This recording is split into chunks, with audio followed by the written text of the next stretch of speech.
em seus lares o programa Quarta Dimensão na Rede TVM, o canal da maior e melhor cobertura local. 11 de agosto de 2017, 17 horas. Nossas vidas envolvem escolhas, nem sempre fáceis, nem sempre acertadas, nem sempre favoráveis ao nosso bem-estar. Muitas vezes, levados por equivocados palpites, trocamos o certo pelo duvidoso e terminamos confrontados por dificuldades. Aquele moço rico lá do Evangelho, a quem Jesus ofertou nada menos que a perfeição, preferiu maré mansa da prosperidade. Quantos anos terá ele vivido? O Evangelho não registrou, mas nós arriscamos declarar que não terá passado dos 80. Se aceitasse convite e se despojasse das alfaias que embargaram seus passos, poucos anos depois, ingressaria na eternidade, liberto de amarras. Infelizmente, tem sido difícil entender que os bens terrenos nos foram provisoriamente emprestados. Se queres ser perfeito, disse Jesus ao moço rico, e vocês viram, ele se afastou provisoriamente. Na sua vida provisória, na sua vida transitória, naquela existência puramente material. E Jesus ofereceu-lhe a perfeição, dando-lhe a fórmula. Mas ele se afastou cabisbaixo, porque era escravo de muitos bens. Nosso amigo João Luiz Leal, ao lado de colegas da equipe TVM, Fernando e Luiz Fernando, são responsáveis pela técnica e pela difusão deste programa. Com a preciosa ajuda destes amigos, temos certeza de ótimo som e imagem perfeita. O tema de hoje será que se percam os anéis. Pessoas mais antigas, na minha ótica, zelavam pelas coisas prioritárias com maior empenho do que acontece com nossa geração. Que se vão os anéis e fiquem os dedos, repetia meu avô Giorgio. Na verdade, existe hierarquia exigindo atenção. Alguns valores são essenciais, outros secundários e ainda outros dispensáveis e menos importantes. Errado será igualarmos todos eles de maneira apressada e aleatória. Em classificação realista, os anéis valem menos que os dedos. Eu não acredito que alguém entregue os dedos para salvar os anéis. Em todos os casos, será melhor que os anéis se percam. Perder os dedos? Isto jamais poderá ocupar simples cogitação de alguém de cabeça no lugar. Figurinhas levianas se deixam empolgar por bijuterias e até brigam por joias falsas, mas eu duvido que troquem seus dedos pelos adornos.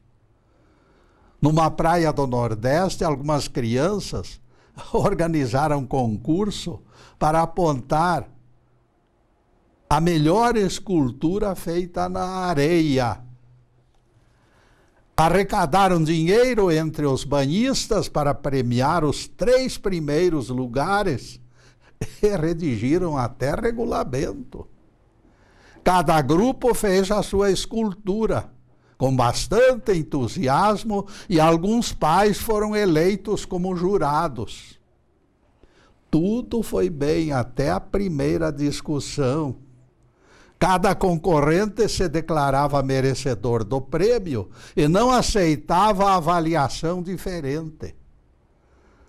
A troca de impropérios cresceu tanto que se tornou incontrolável. Grupos partiram para a agressão generalizada. O começo da briga envolveu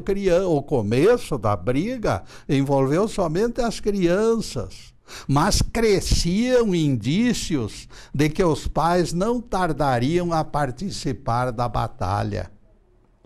Prevendo o desastre de proporções imprevisíveis, Bonifácio Rodrigues ergueu sua voz. Atenção, atenção, por favor. Esta competição foi organizada para estreitar laços fraternos. Inventamos brincadeira em família para fortalecer união. Brigando, afundaremos o barco e todos ficarão inimigos. Alguém já pensou nisto? Foi o Norberto que provocou a confusão, denunciou Ferdinando. Ele anunciou que seu filho levaria prêmio por bem ou por mal. Bonifácio retomou a palavra e o fez em tom conciliador. Acredito que todos concordem que é melhor perder os anéis do que os dedos. No caso presente, os dedos são os laços da amizade que nos unem. Tem sido gostosa a oportunidade de diversão partilhada.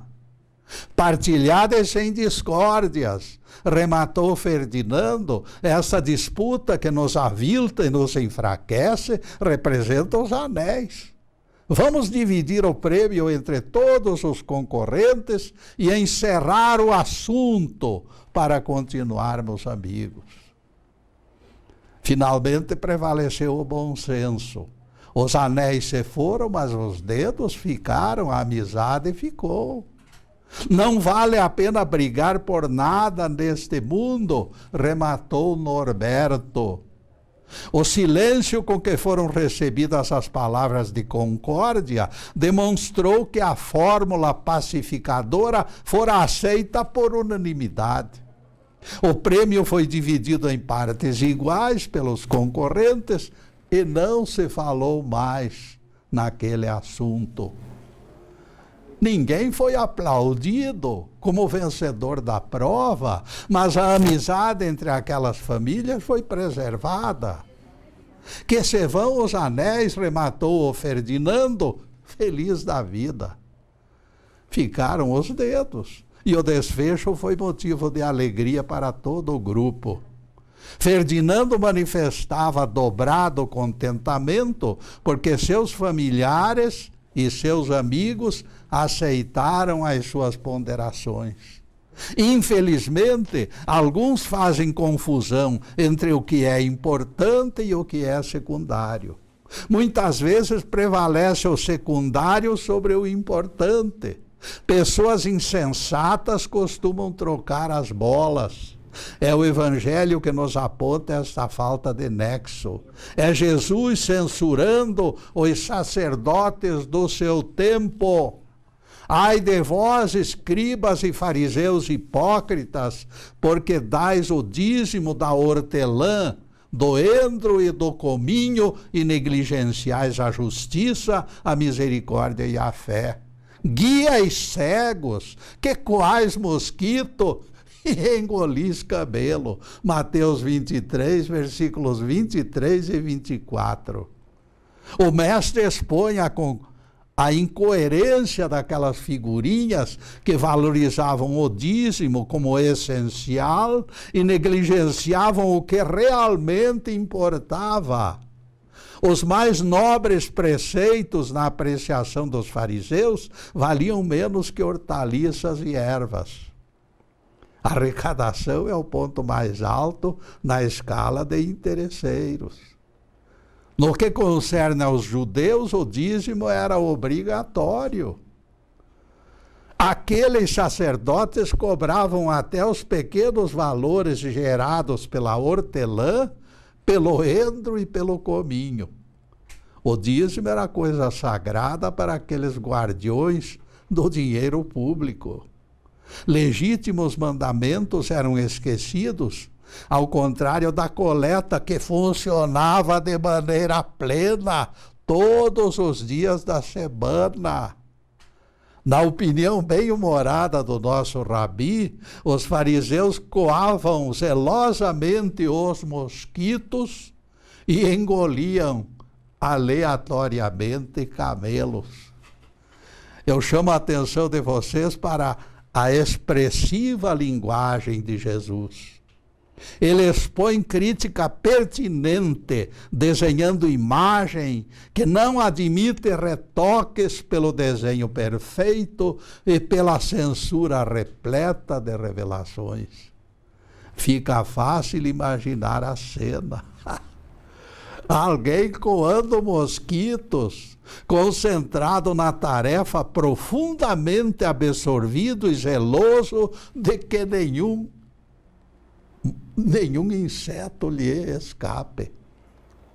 Eles continuam comendo insetos. E nesses insetos, caríssimos, nós vamos fazer a primeira interrupção do nosso programa para os comerciais do canal. Mas é um instantinho só. Daqui a pouco estaremos de volta. Obrigado.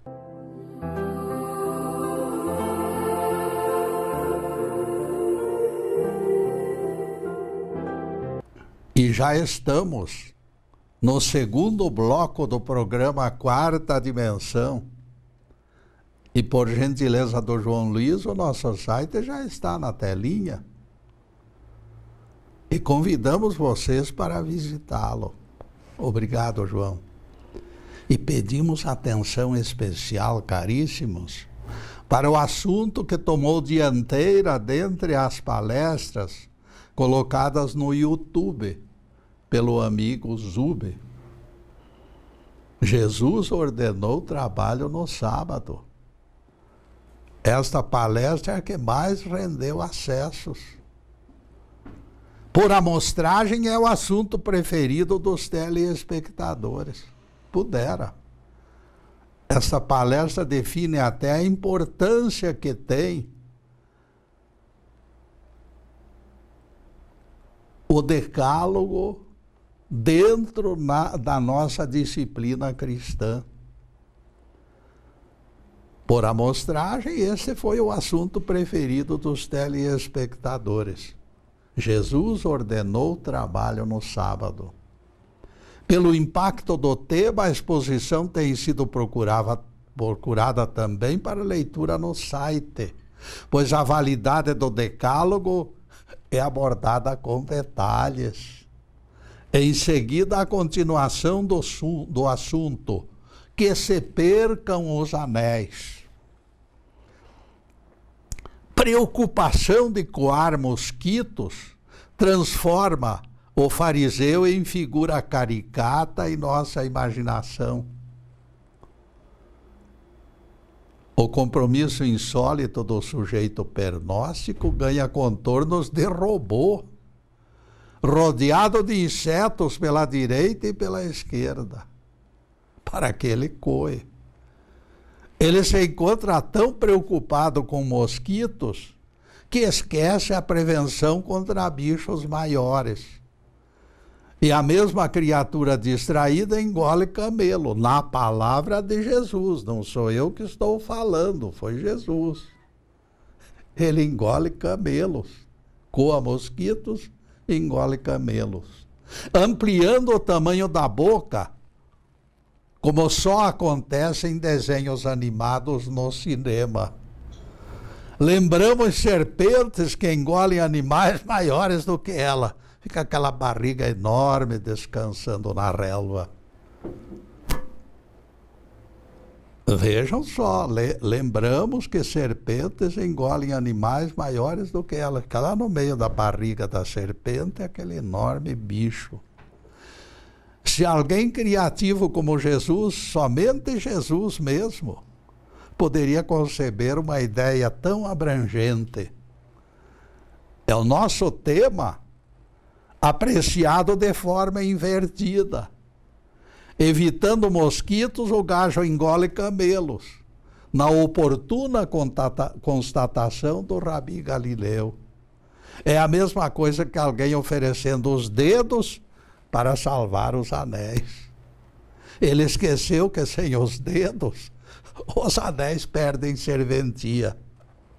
Espera-se tudo de quem coloca dízimos acima da justiça, da misericórdia e da fé. Os fariseus e escribas adoram tudo que represente dinheiro. Para eles, o dízimo precede a ética, os anéis valem mais que os dedos e os mosquitos ficam antes dos camelos em termos de prevenção. O grande mestre teve razões de sobra para apontá-los como guias cegos, porque atitudes contraditórias são exemplos perversos. Nunca esqueçam as palavras de Jesus. Eles preferiam o dízimo em detrimento da justiça, da misericórdia e da fé. Quem se proclama sacerdote deveria ensinar desapego e não cobiça. Professor de pedagogia da Universidade do Interior de São Paulo adotou o ditado popular. Esse ditado como slogan: vão-se os anéis e fiquem os dedos. Ele adotou a frase como integrante das lições para os alunos.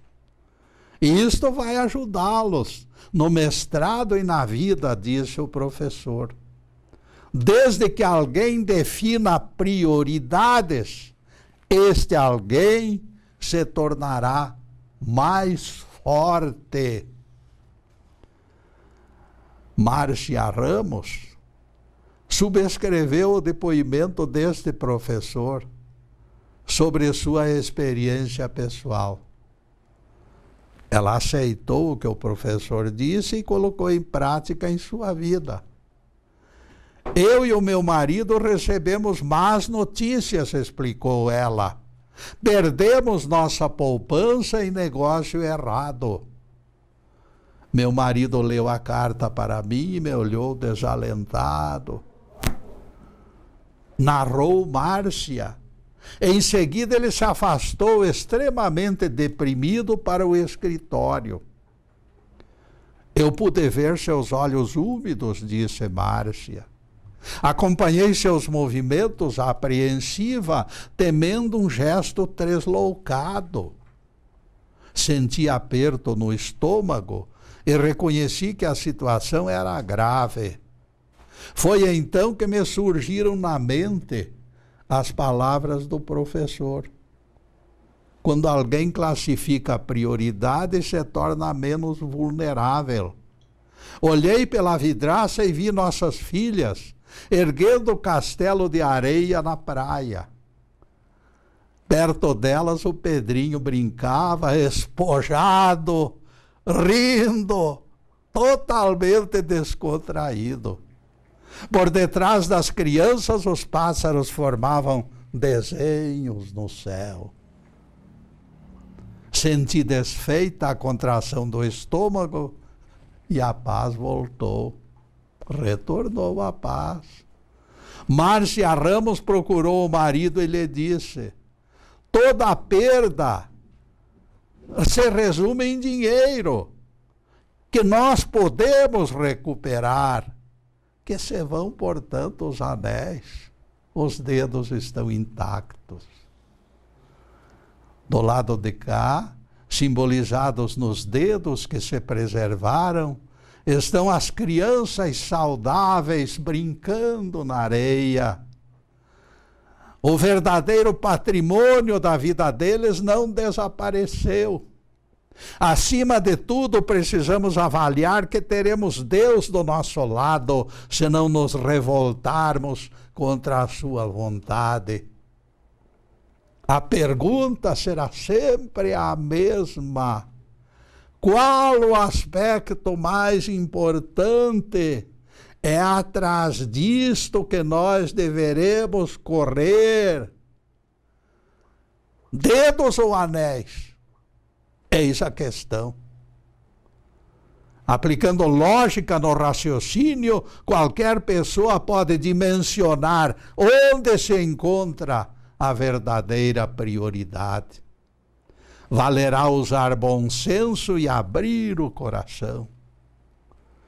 Fioravante Farina, idoso, com mais de 90 anos, levantou-se lá pelas tantas da madrugada, em direção ao banheiro. Caminhando na sala escura, ele tropeçou e caiu sobre estante, onde se exibiam cristais importados. Vejam só o preço desses cristais. Aconteceu verdadeiro pandemônio. Aparelho telefônico saltou longe. Vasos quebraram com estrondo e o barulho acordou apressada a filha, aflita. Sílvia se levantou, cheia de apreensões. O pobre velhinho permanecia no chão, sem ânimo até mesmo para a tentativa de se erguer. A filha compadecida nem cogitou dos prejuízos, nem fez alusão aos transtornos. Que se fossem os anéis, pensou Sílvia. O que importava mesmo era a integridade do pai, o seu conforto e a sua saúde, principalmente em ocasiões que envolvem seres humanos. Será indispensável que eles sejam socorridos primeiro. Todos os aspectos externos de qualquer episódio devem ser ignorados até que as vítimas sejam atendidas. Ninguém fará levantamento de prejuízos e cogitará sobre causas enquanto restarem ferimentos sem ataduras. Primeiro socorrer, depois esclarecer. Certa ocasião, Gautama Buda se encontrava meditando, enquanto escutava gritos dos seus discípulos discutindo reencarnação. Estavam quase brigando. O Gautama se ergueu solene, foi ao encontro deles e lhes disse: assim como a chuva irrompe na cabana mal coberta, assim a paixão alcança as almas indisciplinadas. E completou sua fala explicando: toda discussão passional será perda de tempo precioso. E neste ponto, caríssimos, nós vamos fazer mais uma pequena interrupção em nosso programa, mas é um instante só, é um zais. Daqui a pouco estaremos de volta. Obrigado.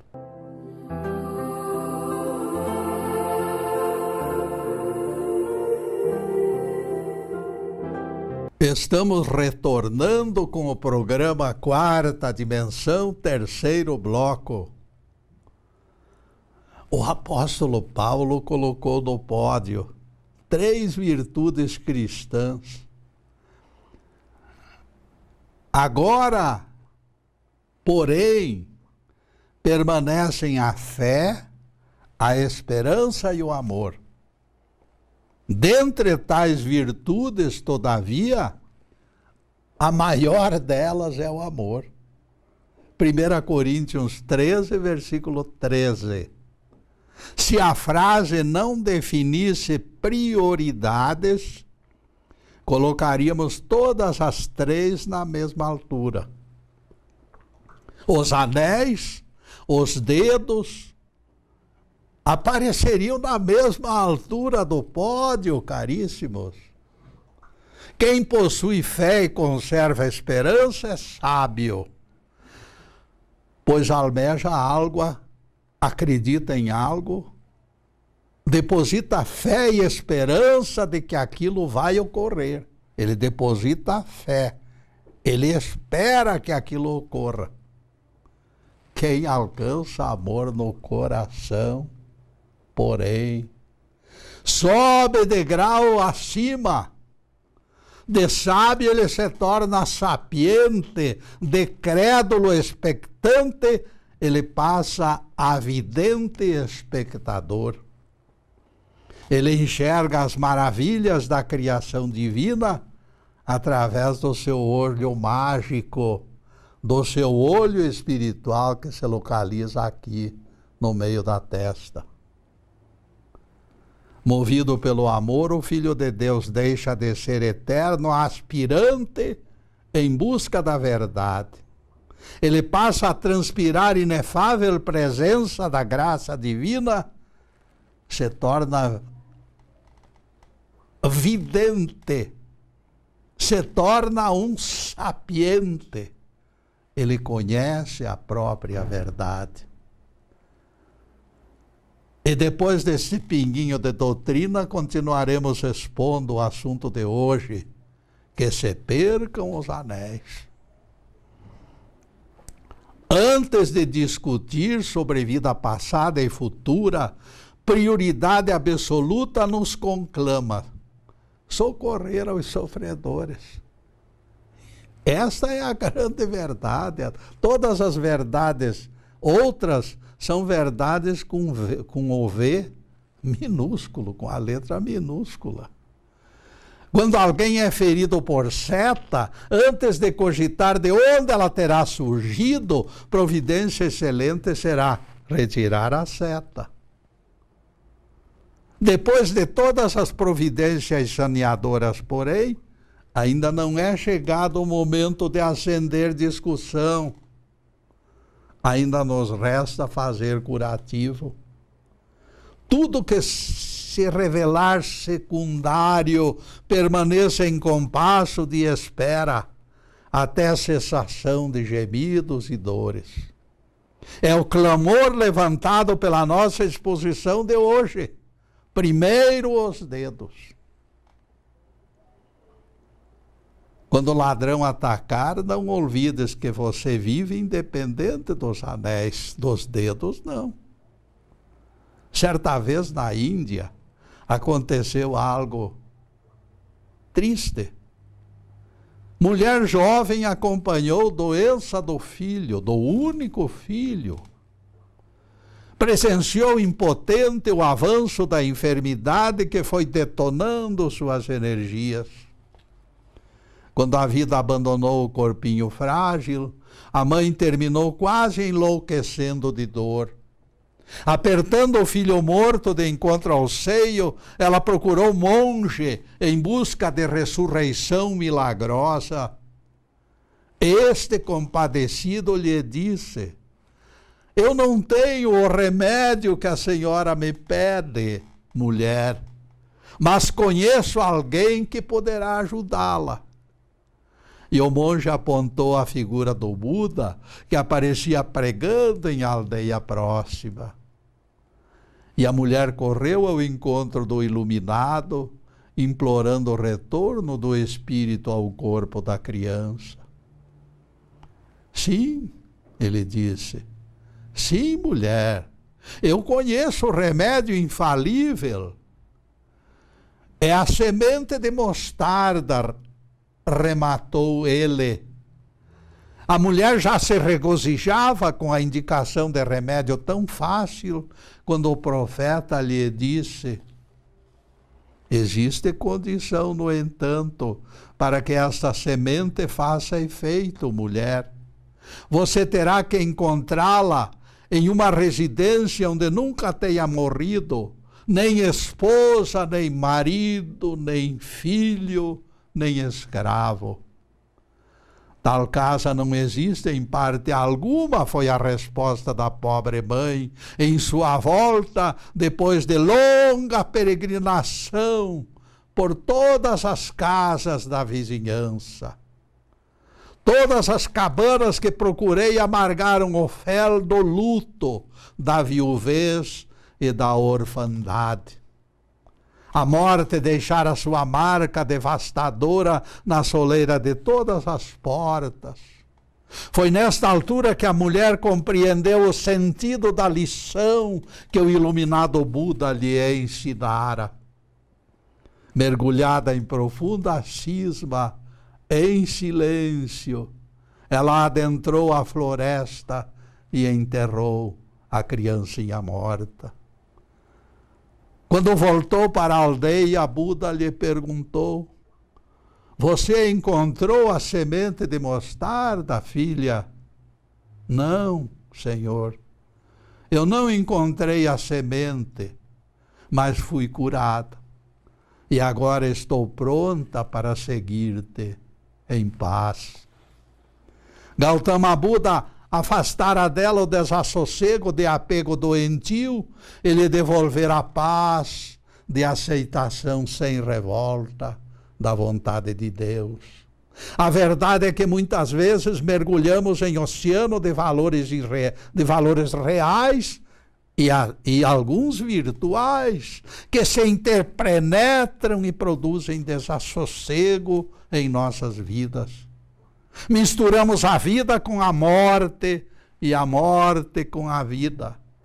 Não acreditamos que tal ou qual coisa possa nos defraudar. Por que eu? Perguntamos perplexos. Desnorteados, corremos atrás de miragens numa inútil tentativa de alcançar o inalcançável. Neste impasse, somente o choque arrasador conseguirá o retorno do equilíbrio. Foi a razão que Buda entregou tarefa impossível nas mãos daquela mãe transtornada pelo desencarne do filho. Vitimadas por tamanhas perplexidades, nossas mentes podem se afundar em areia movediça de incertezas e de revolta. Aquela mãe desembarcou esperanças no porto inseguro de criança com karma pesado. Ela se debateu no promontório sombreado de sua desesperança e a claridade não lhe foi devolvida. Richard Wavro nasceu em Edimburgo, na Escócia, em abril de 1952. Ameaçado de cegueira, diabético e retardado mental, foi obrigado a fazer cirurgias de cataratas aos 7 meses de idade. Ainda na fase infantil, sofreu mais 2 operações oftalmológicas. Richard Wavro foi bebê agitado que não dormia além de 3 horas diárias. Berrava e se agitava no berço, realizando movimentos desordenados. Quando começou a engatinhar, se arrastava até o piano e apertava a mesma tecla durante horas. E ai daquele que tentasse interrompê-lo. Ao completar 1º ano, Richard já conduzira os pais aos limites da capacidade humana de tolerância. Ninguém suportava mais a carga daquela convivência. Ele precisava ser internado. Disseram os amigos e vizinhos, será melhor para todos, inclusive para ele. Seus pais, todavia, manifestaram-se contrários à separação. Que se vão os anéis do nosso sossego, explicaram os pais. Nós somos responsáveis por ele, disse Ted, o pai, com total consentimento da mãe. Nosso afastamento criaria barreira e retardaria ainda mais a sua cura. Richard é nosso filho, reforçou Olive, sua mãe, e ele ainda nos proporcionará enormes alegrias pela graça de Deus. O casal entregara os anéis, mas se recusava energicamente a disponibilizar os dedos representados pelo filho. Eles o amavam e alimentavam esperanças de superar suas neuroses. Eles se recusavam a desertar do compromisso. Generoso pressentimento os animava a prosseguir a despeito de todos os percalços. E neste ponto, caríssimos, nós vamos fazer mais uma pequena interrupção em nosso programa para os comerciais do canal, mas é um instantinho só. Daqui a pouco estaremos de volta. Obrigado.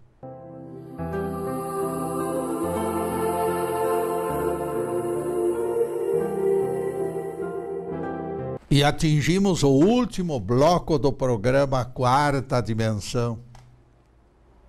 E nunca esqueçam as tardes de sexta-feira, a partir das 17 horas. É o momento desse nosso encontro. Na próxima sexta-feira abordaremos outro tema ligado aos evangelhos. Em seguida, os últimos questionamentos sobre o assunto de hoje. Que se percam os anéis. Quando Richard fez 6 anos, foi presenteado com óculos de lentes grossas, que permitiam ler alguma coisa, desde que olhado bem de perto. Foi quando procuraram professora especialista no ensino de crianças perturbadas. Molly Leishman, artista plástica, que trabalhava num centro educacional de Edimburgo, foi a indicada.